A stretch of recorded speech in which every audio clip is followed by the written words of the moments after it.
Hello dear friends, welcome to pearl academy. I hope आप सभी लोग बढ़िया होंगे। और जैसा कि आप लोग हम लोगों का थंबनेल देख के आए ही होंगे कि हम लोग क्या लेके आए हैं। तो हम लोग क्या लेके आए हैं अब जो है क्या, तो आप देख रहे हैं कि आप लोग देख सकते हैं कि यूपी कांस्टेबल की नई भर्ती जो है वो 2025 की, जिसका आप सबको बेसब्री से इंतजार था। आप लोग उसके लिए काफी दिन से वेट कर रहे थे, क्योंकि एक वैकेंसी आ चुकी थी और दूसरी वैकेंसी के लिए कहा जा रहा था कि आने ही वाली है। तो जिसका आप लोग इंतजार कर रहे थे वो पल आ ही गया है। ये समझ लो कि वो पल आ ही गया है कि यूपी कांस्टेबल की नई भर्ती 2025 वाली जो है, इसमें लगभग कुल पद कितने दिख रहे हैं, तो 19,220। अभी तो 19,220 पद दिख रहे हैं और ये बढ़ भी सकते हैं। ठीक है, तो ये वैकेंसी जस्ट आने ही वाली है, जल्द ही आने वाली है। जहां तक कब तक, तो इसके फॉर्म जो है वो आपको अप्रैल से लेके लास्ट अप्रैल से लेके मई स्टार्ट में आपको देखने को मिल जाएंगे। कब से कब तक, तो अप्रैल स्टार्ट लास्ट से लेके और मई स्टार्ट तक। ठीक है, तो ये आपको फॉर्म देखने को मिल जाएंगे। काहे काहे की वैकेंसी आई है, जल्दी जल्दी से देख लेते हैं। ठीक है, तो सबसे पहले हम लोग देखते हैं क्या,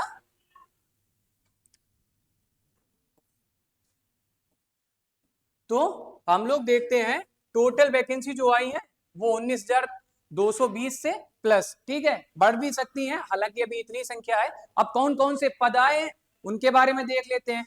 तो आरक्षी पीएसी के बारे में, ठीक है, तो पीएसी के लगभग कितने पद आए हैं, तो 9837 या 9,837 पद काय के आए हैं, तो आरक्षी पीएसी के आए हैं। आरक्षी उत्तर प्रदेश विशेष सुरक्षा बल के, ठीक है, विशेष सुरक्षा बल जिसको हम लोग बोलते हैं क्या, तो एसटीएफ। ठीक है, क्या बोलते हैं, एसटीएफ बोलते हैं। इसके भी कितने, तो 1,341 1,341 पद इसके भी, किसके, एसटीएफ के भी देखने को मिल रहे हैं हम लोगों को। और काहे के आए के हैं, तो आरक्षी पीएसी महिला, ठीक है, बदायूं गोरखपुर लखनऊ महिला बटालियन, अर्थात पीएसी में महिला बटालियन के टोटल कितने पद आए हैं, तो 2,282 पद, मतलब 2,282 पद के आसपास में इसके भी पद देखने को मिलेंगे। जो भी ये दिख रहे हैं आपको, ये जो भी डेटा दिख रहे हैं, ये जल्द ही हो सकता है कि बढ़ भी जाए, संख्या इनकी बढ़ भी जाए। अभी फिलहाल में इतने तो क्लियर हैं कि इतने तो आएंगे आएंगे। ठीक है, इसके बाद आरक्षी नागरिक पुलिस, ठीक है, काहे के, तो आरक्षी नागरिक पुलिस जिसके कितने पद आए, तो 3,245 पद हैं। कितने, 3,245 पद हैं। और आरक्षी पीएसी या सशस्त्र पुलिस, इसके भी 2,444 पद। और घुड़सवार पुलिस, ठीक है, इसके 71 पद, मतलब टोटल पद कितने हैं, 19,220 पद। ठीक है, 19,220 पद आए हैं, जो कि हो सकता हो जल्द ये पद या इनकी संख्या और बढ़े। ठीक है, अब हम लोग देखते हैं क्या, तो हम लोग देखते हैं कि इनका एग्जाम पैटर्न कैसा रहेगा। ये भी यहीं पर कंप्लीट किए ले रहे। इसके बारे में जितनी भी जानकारी होगी यूपी पुलिस से रिलेटेड, जितनी भी जानकारी होगी कि इसका फॉर्म कैसे आएगा, एग्जाम का पैटर्न क्या रहता है, कितने पद हैं, वो तो हम लोगों ने देख ही लिए। और इसका सिलेबस क्या है, तो वो भी हम लोग इसी वीडियो में देखेंगे। ठीक है, तो क्या, तो इनका सिलेक्शन प्रोसेस, अर्थात जो बोल सकते हो एग्जाम का पैटर्न है वो कैसा होगा। तो पहली बात तो ये कि रिटन एग्जाम होगा। कैसा एग्जाम होगा, रिटन एग्जाम होगा। काहे पे, तो ओएमआर सीट पे एग्जाम होगा। ओएमआर सीट पे एग्जाम होगा, वो भी कैसा, तो रिटन, लिखित वाला। वही ओएमआर सीट को फिल किया जाएगा। ठीक है, एबीसीडी ऑप्शन हो गए, उसको फिल किया जाएगा। तो ये हो गई बात कि एग्जाम पैटर्न कैसा होगा, तो रिटन होगा। इसके बाद में समय की बात कर ली जाए, तो समय इसका कितना होगा, तो समय होगा 2 घंटे। कितना समय होगा, 2 घंटे समय होगा। कितना, 2 घंटे समय होगा। इसके बाद में अगर आपने रिटन एग्जाम क्वालिफाई कर लिया, तो इसके बाद में होगा क्या, फिजिकल एंड्योरेंस एंड मेजरमेंट। ठीक है, बोल सकते हो फिजिकल टेस्ट। क्या, तो फिजिकल टेस्ट होगा, जिसमें रनिंग वगैरह होगी आपकी, और वो लंबी दौड़ जो भी होती है, रनिंग वगैरह मान लो, रनिंग होगी। इसके बाद कूद जो होती है, लंबी कूद या ऊंची कूद, ये भी होगी। और चेस्ट वगैरह ये सब इसका बोल सकते हो नापना, हाइट का नापना, ये सब होता है। ठीक है, तो इस मेजरमेंट में हो जाएगा ये हाइट का नापना, वेट का नापना, इन सब के बारे में वो भी अभी हम लोग आगे वाली स्लाइड में देखेंगे। इसके बाद में जो लास्ट में होगा क्या, आपका मेडिकल। आपने ये भी क्वालिफाई कर लिया, ये भी क्वालिफाई कर लिया, इसके बाद में आपका होगा मेडिकल। ठीक है, तो मेडिकल एग्जामिनेशन होगा जिसमें आपके पूरे शरीर के में अगर कोई दिक्कत है, मतलब आप लोगों को जानकारियां होंगी, अगर नहीं है उसके लिए एक अलग से वीडियो बना देंगे कि मेडिकल टेस्ट में क्या क्या चेक किया जाता है। ठीक है, तो मेडिकल टेस्ट होगा, इसके बाद में इसी मेडिकल टेस्ट के बाद में बनता है क्या, तो फाइनल मेरिट। क्या बनती है, फाइनल मेरिट बनती है, और फाइनल मेरिट में जिसका नाम आ जाता है वो सेलेक्ट कैंडिडेट हो जाता है। ठीक है, अब बात की जाए तो एजुकेशनल क्वालिफिकेशन की, काहे की, एजुकेशनल क्वालिफिकेशन अर्थात शैक्षिक अर्हता। ठीक है, शैक्षिक अर्हता जो कि कितनी होनी चाहिए, 12th पास। कितनी होनी चाहिए, 12th पास होनी चाहिए, लेकिन एज कितनी होनी चाहिए, एज होनी चाहिए 18 प्लस। कितनी एज होनी चाहिए, तो 18 प्लस एज होनी चाहिए। आप 18 साल की आयु पूरी कर चुके हो। ठीक है, आप 18 साल की आयु पूरी कर चुके हो। आगे देखते हैं क्या, तो आगे देखते हैं एज लिमिट या आयु सीमा, इसके बारे में देखते हैं। एज लिमिट और आयु सीमा के कितने साल के बच्चे, या फिर बोल सकते हो कि कौन कौन लोग इसमें फॉर्म फिल कर सकते हैं, इस तरह से बोल सकते हो कि एज लिमिट या आयु सीमा कितनी होगी। तो कैटेगरीज वाइज है। अब कैटेगरी में मेल जो कैंडिडेट होंगे और मेल में जो जनरल कैटेगरी के होंगे, मतलब सामान्य में आएंगे, जो सामान्य जाति के लोग होंगे, जनरल कैटेगरी के लोग होंगे, इन अगर वो मेल हैं या पुरुष हैं, क्या है, पुरुष हैं, तो इनकी जो एज है वो 18 से 22 वर्ष की है, 18 से 22 वर्ष की। हालांकि इसको हो सकता है क्या, तो इस आयु को, या फिर इस साइड भी फीमेल की जो एज बताई गई है महिला की जनरल कैटेगरी में कितनी बताई गई है, तो 18 से 25 वर्ष। ठीक है, तो इसमें हो सकता है कि 3 साल के लिए इसको रिलैक्सेशन दे दिया जाए, एज का रिलैक्सेशन दे दिया जाए। कितने दिन के लिए, कितने वर्ष सालों का, तो 3 सालों का। तो हो सकता हो ये 22 से 25 हो जाए और ये 28 हो जाए। ठीक है, हो सकता है ऐसा प्रयास सभी अध्यापक जो भी टीचर्स हैं ऑनलाइन प्लेटफॉर्म पे वो कर रहे हैं, और हम लोग भी कर रहे हैं। ठीक है, तो ये एज हो सकता है इसका रिलैक्सेशन बढ़ा दिया जाए। अब बात करते हैं ओबीसी, एससी और एसटी में, तो 18 से 27 वर्ष। कितना, 18 से 27 वर्ष किनके, तो पुरुष या मेल के लिए, और फीमेल के लिए कितना, तो 18 से 30 वर्ष। कितना, तो 18 से 30 वर्ष। अब इनको किनको, ओबीसी, एससी और एसटी को लगभग 5 वर्ष का क्या, तो एज रिलैक्सेशन मिल रखा है, एज रिलैक्सेशन मिल सकता है, मिला है। ठीक है, एज रिलैक्सेशन मिला है। अब हम लोग देखते हैं क्या, तो आगे देखते हैं कि ऊंचाई कितनी होनी चाहिए, आपकी हाइट कितनी होनी चाहिए, आपका वेट कितना होना चाहिए, ये सब, इन सब के बारे में हम लोग देखते हैं। तो पहले तो आ जाते हैं पुरुष की बात कर लेते हैं। इसमें हम लोगों को क्या देखना है, तो फिजिकल स्टैंडर्ड, शारीरिक मानक। ठीक है, तो पुरुष में क्या है, पहले पुरुषों का देख लेते हैं। तो जनरल कैटेगरी में जो पुरुष हैं, जनरल, ओबीसी, एससी, इनमें जो पुरुष हैं ये 3 एक तरफ है और ये एसटी अलग तरफ। ठीक है, तो ये जनरल, ओबीसी, एससी, ठीक है, इनकी बात की जाए तो इनकी हाइट के लिए क्या कहा गया, तो लगभग पुरुषों के लिए 168 सेंटीमीटर अर्थात 168 सेंटीमीटर, और चेस्ट कितना होना चाहिए, चेस्ट होना चाहिए 79 सेंटीमीटर, और 5 सेंटीमीटर फुलाने पर भी होना चाहिए। कितना, 5 सेंटीमीटर फुलाने पर। ये बात की गई किनकी, तो मेल की बात की गई। इनके वेट की बात नहीं की गई, क्योंकि जितनी हाइट होती है हाइट के हिसाब से ही क्या, तो वेट निकाल लिया जाता है, कि हाइट के हिसाब से वेट का, बोल सकते हो वेट को निकाला जाता है। ठीक है, वो अलग बात रही।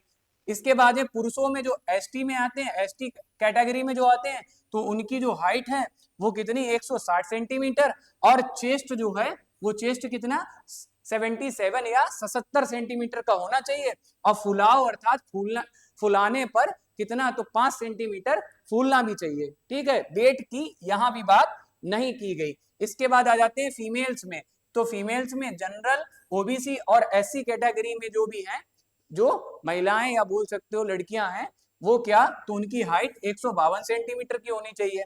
ठीक है, कितनी, तो 152 सेंटीमीटर की। इनके चेस्ट की बात कही नहीं गई है, ठीक है। और वेट कितना होना चाहिए, लगभग 40 किलो तो मिनिमम होना ही चाहिए, ठीक है, 40 किलो तो होना ही चाहिए। और यही अगर बात की जाए तो महिला में एसटी कैटेगरी की अगर जो महिलाएं हैं या बालिकाएं हैं, लड़कियां हैं, उनकी जो हाइट है वो कितनी, तो 147 सेंटीमीटर या 147 सेंटीमीटर होनी चाहिए, और वेट लगभग 40 केजी, वो दोनों में सेम है, ठीक है। यहां तक बात क्लियर हो गई होगी आपकी, आप सबकी। अब बात बढ़ते हैं आगे की ओर, देखते हैं अब हम सब थोड़ा आगे की ओर देखते हैं क्या, कि दौड़ कितनी है।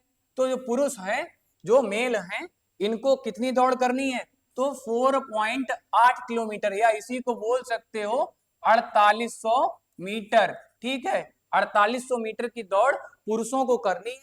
जो समय सीमा है क्या, तो समय सीमा कितनी बताई गई है, या टाइम कितना बताया गया, तो 25 मिनट में 4800 मीटर या 4.8 किलोमीटर की दौड़ लगानी है। और वहीं पर अगर फीमेल्स को देखा जाए, किनको, फीमेल्स को देखा जाए या महिलाओं को देखा जाए या लड़कियों को देखा जाए, तो उनको 2.4 किलोमीटर अर्थात कितना, तो 2400 मीटर की दौड़ कंप्लीट करनी है। और समय कितना होगा, तो 14 मिनट के अंदर या 14 मिनट के अंदर उनको अपनी दौड़ क्या, तो कंप्लीट करनी है, ठीक है। यहां तक बात क्लियर हो गई होगी। अब हम लोग बढ़ते हैं आगे, देखते हैं थोड़ा सिलेबस की ओर, देखते हैं कि एग्जाम पैटर्न क्या है, क्या क्या पूछा जाता है इस एग्जाम में, ठीक है। इन सब के बारे में हम लोग थोड़ा देखते हैं।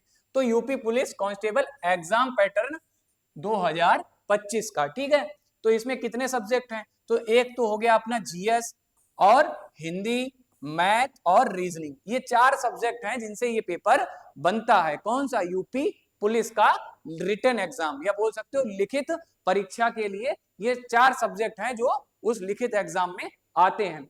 जिसमें जीएस जो है लगभग इनके 38 प्रश्न देखने को मिलते हैं। अभी ये देखो, ये एवरेज निकाल रखा है, ऐसा क्लियर नहीं कि 38 ही होंगे, ठीक है, ऐसा क्लियर नहीं। तो लगभग 38 प्रश्न देखने को मिलते हैं जो कि 76 नंबर के हुए। अच्छा, एक चीज तो हमने बताने ही भूल गए, वो बात क्या है कि लगभग कितने प्रश्न आते हैं, तो लगभग 150 प्रश्न आते हैं। कितने, 150 प्रश्न आते हैं, 150 प्रश्न आते हैं। जो 150 प्रश्न है, इन ये कितने नंबर के होते हैं, तो 300 अंक के होते हैं, नीचे लिखा ही है, ये 300 अंक के होते हैं। जो एक सबसे महत्वपूर्ण बात है वो क्या है, वो महत्वपूर्ण बात यह है कि 0.5 की माइनस मार्किंग भी है। कितनी, क्या है, तो 0.5 की माइनस मार्किंग भी है। मतलब अगर आपका एक क्वेश्चन गलत हुआ तो आपका एक सही जो प्रश्न होगा उसका भी आधे नंबर उसके काट लिए जाएंगे, ठीक है। तो अब हम लोग आ जाते हैं, तो जीएस के कितने प्रश्न हैं, तो 38 प्रश्न आते हैं, लगभग कितने नंबर के हुए जाके, 76 नंबर के। ऐसे ही हिंदी में कितने, तो 37 प्रश्न आते हैं, तो कितने नंबर के हुए जाके, 74 नंबर के या 74, ठीक है। और गणित, तो गणित के लगभग 38 प्रश्न आते हैं जो कि 76 या 76 नंबर के होते हैं। और रीजनिंग में तो 37 नंबर के या 37 के क्वेश्चन आते हैं, 37 क्वेश्चन आते हैं जो कि 74 प्रश्न 74 नंबर के होते हैं, 74 नंबर के होते हैं। अब टोटल क्वेश्चन कितने आते हैं, तो टोटल क्वेश्चन आते हैं 150 या 150, और नंबर्स कितने होते हैं, तो 300 नंबर का पेपर होता है या 300 नंबर का टोटल एग्जाम होता है। और माइनस मार्किंग भी होती है 0.5 की, माइनस मार्किंग 0.5 की। अगर समय की बात की जाए तो 2 आवर या 2 घंटे का एग्जाम होता है, ठीक है। यहां तक बात आई होप आप सबको क्लियर हो गई होगी, ठीक है। अब हम लोग बढ़ते हैं, इसका सिलेबस थोड़ा देख लेते हैं कि किसमें क्या क्या है, थोड़ा बहुत मोटा मोटा ऊपरी तौर पे देख लेते हैं। फिर हम कोशिश करेंगे कि जो अपने यहाँ के जो सब्जेक्ट टीचर है वो प्रॉपर आपको एक इंट्रोडक्शन क्लास लेंगे, किसकी, यूपी पुलिस की। और पर्टिकुलर एक एक सब्जेक्ट के जो भी टीचर होंगे इंडिविजुअल, वो उस सब्जेक्ट का प्रॉपर सिलेबस आपके सामने डिफाइन कर देंगे या एक्सप्लेन कर देंगे, ठीक है। तो यहां तक बात हो गई। अब हम लोग देखते हैं सिलेबस। तो सामान्य ज्ञान या इसी को हम लोग बोल देते हैं जीएस, क्या बोल देते हैं, जीएस। इसमें क्या क्या आएगा, तो आपका आएगा सामान्य विज्ञान, जनरल साइंस, भारत का इतिहास आएगा, और भारतीय संविधान या इंडियन कॉन्स्टिट्यूशन। इसके बाद में भारतीय अर्थव्यवस्था एवं संस्कृति। इसके बाद में भारतीय कृषि, और इसके बाद में देखते हैं वाणिज्य एवं व्यापार, जनसंख्या अर्थात पॉपुलेशन के बारे में भी प्रश्न आ जाते हैं। इसके बाद पर्यावरण एवं नगरीकरण, ठीक है। इसके बाद में भारत का भूगोल तथा विश्व का भूगोल और प्राकृतिक संसाधन, ये थोड़ा इंपॉर्टेंट हो जाता है, ये पोर्शन थोड़ा इंपॉर्टेंट हो जाता है क्योंकि ये पूरा एक सब्जेक्ट है। हालांकि आप जो भी देख रहे हो ये अपने में एक पूरे सब्जेक्ट हैं, ठीक है। इसके बाद में उत्तर प्रदेश की शिक्षा, संस्कृति, सामाजिक प्रथाओं के संबंध में विशिष्ट जानकारी, जो उत्तर प्रदेश स्पेशल जो भी आपको यहाँ पर हमारे चैनल पे टीचर पढ़ाएंगे वो आपको ये सब जितना भी सिलेबस कवर होगा किसका, पहली बात तो ये है कि सारा सिलेबस हम लोग यूट्यूब पर बाकायदा निःशुल्क करवाएंगे, फ्री करवाएंगे ऑफकोर्स, ठीक है। और ये बात रही जो किसकी, तो ये उत्तर प्रदेश स्पेशल की, वो भी जो टीचर होगा अपना अपना सब्जेक्ट, अब वो उत्तर प्रदेश स्पेशल वाले टीचर अपना सब्जेक्ट कंप्लीट करवाएंगे और बाकी जो अन्य विषय के जो टीचर हैं या सब्जेक्ट के टीचर हैं वो अपना सिलेबस यूट्यूब पर प्रॉपर फ्री करवाएंगे। आप बिल्कुल इस चीज के लिए परेशान मत होइएगा, ठीक है। इसके बाद में देखते हैं उत्तर प्रदेश में राजस्व, पुलिस व सामान्य प्रशासनिक व्यवस्था। इसके बाद में आप देख रहे हैं आंतरिक सुरक्षा, आतंकवाद, भारत और उसके पड़ोसी मतलब इंटरनेशनल रिलेशन से रिलेटेड प्रश्न आएंगे, राष्ट्रीय तथा अंतरराष्ट्रीय महत्व के समसामयिक विषय। इसके बाद मतलब करंट का, ये बोल सकते हो करंट का, ठीक है, करंट का पोर्शन भी आएगा। इसके बाद राष्ट्रीय तथा अंतरराष्ट्रीय संगठन, देश व उनकी राजधानी व मुद्राएं।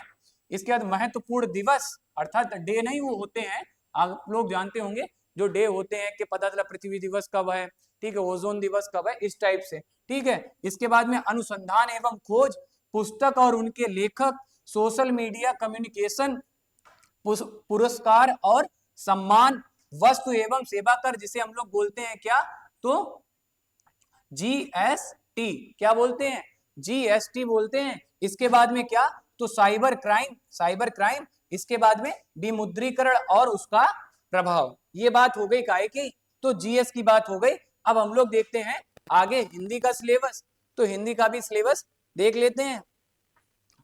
तो हिंदी का सिलेबस क्या है, तो सामान्य हिंदी में क्या क्या पूछा जाएगा आपसे एग्जाम में, तो हिंदी और अन्य भारतीय भाषाएं, हिंदी व्याकरण का मौलिक ज्ञान, अब व्याकरण में क्या क्या आएगा आपसे पूछा जाता है, तो हिंदी वर्णमाला, तद्भव तत्सम, पर्यायवाची, विलोम, अनेकार्थक, वाक्यांशों के स्थान पर एक शब्द, समरूपी भिन्नार्थक शब्द, अशुद्ध वाक्यों को शुद्ध करना, लिंग, वचन, कारक, सर्वनाम, विशेषण, क्रिया, काल, वाक्य और अव्यय, उपसर्ग, प्रत्यय, संधि, समास, विराम चिन्ह, मुहावरे एवं लोकोक्तियां, रस, छंद, अलंकार आदि।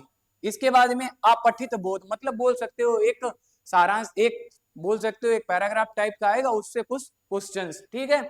इसके बाद में प्रसिद्ध कवि, लेखक एवं उनकी प्रसिद्ध रचनाएं, ये तो समझ ही गए होंगे। हिंदी भाषा में पुरस्कार, इसके बाद में विविध, ठीक है। ये बात हो गई काय की, तो हिंदी के सिलेबस की हो गई। अब हम लोग देखते हैं काय की, तो मैथ्स की देखते हैं।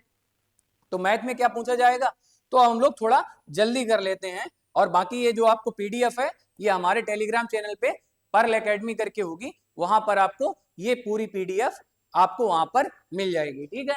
तो इसमें गणित में क्या पूछा जाएगा, तो नंबर सिस्टम आता है, सिंप्लीफिकेशन, इसके बाद डेसिमल्स और fraction, LCM, HCF, ratio and proportion, इसके बाद में परसेंटेज हो गया, प्रॉफिट एंड लॉस हो गया, डिस्काउंट हो गया, सिंपल इंटरेस्ट हो गया, कंपाउंड इंटरेस्ट हो गया, पार्टनरशिप हो गई, एवरेज हो गया, टाइम एंड वर्क हो गया, इसके बाद में टाइम एंड डिस्टेंस हो गया, use of tables and graphs हो गया, मेंसुरेशन हो गया, arithmetical computations and other analytical functions, ठीक है। इसके बाद में विश्लेषणात्मक कार्य, या फिर बोल सकते हो इसको क्या, तो विश्लेषणात्मक कार्य मतलब यही है, ये वाला इसका हिंदी रूपांतरण लिखा है।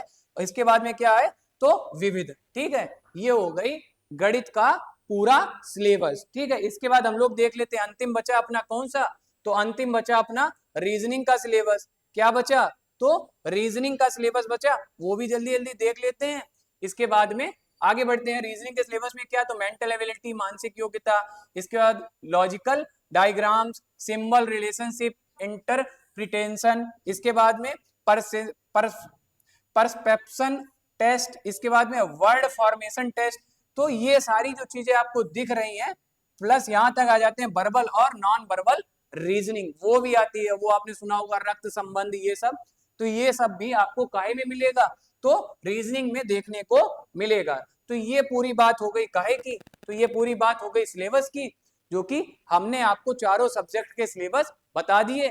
अब हम आपसे जाते हुए बस यही कहेंगे, अगर आपको ये सब समझ में आया और आगे चल के आपको यूपी पुलिस, एनटीपीसी और ग्रुप डी का बैच चल ही रहा, ऑफलाइन ज्वाइन करना है तो ऑफलाइन कर सकते हैं, वरना ऑनलाइन में हम आपको पूर्णतः फ्री या निःशुल्क देंगे, किसी भी प्रकार से कोई आपसे पैसा नहीं, और पूरा सिलेबस कंप्लीट कराएंगे, ये हमारी जिम्मेदारी है। ठीक है, तो बात यहीं तक। अगर आप हमारे चैनल पर नए हैं तो चैनल को क्या, तो चैनल को सब्सक्राइब करना बिल्कुल मत भूलिएगा, तो चैनल को सब्सक्राइब करना बिल्कुल मत भूलिएगा। और अगर आपको ये जो पीडीएफ है इसकी, ये जो हमने सिलेबस वगैरह का बनाया है, ये आपको चाहिए तो हमारे टेलीग्राम पर जाना और पर्ल एकेडमी डालना, क्या, तो पर्ल एकेडमी डालना, वहां पर ये चैनल मिल जाएगा, नहीं तो इसे डिस्क्रिप्शन में इसके लिंक डलवा देंगे।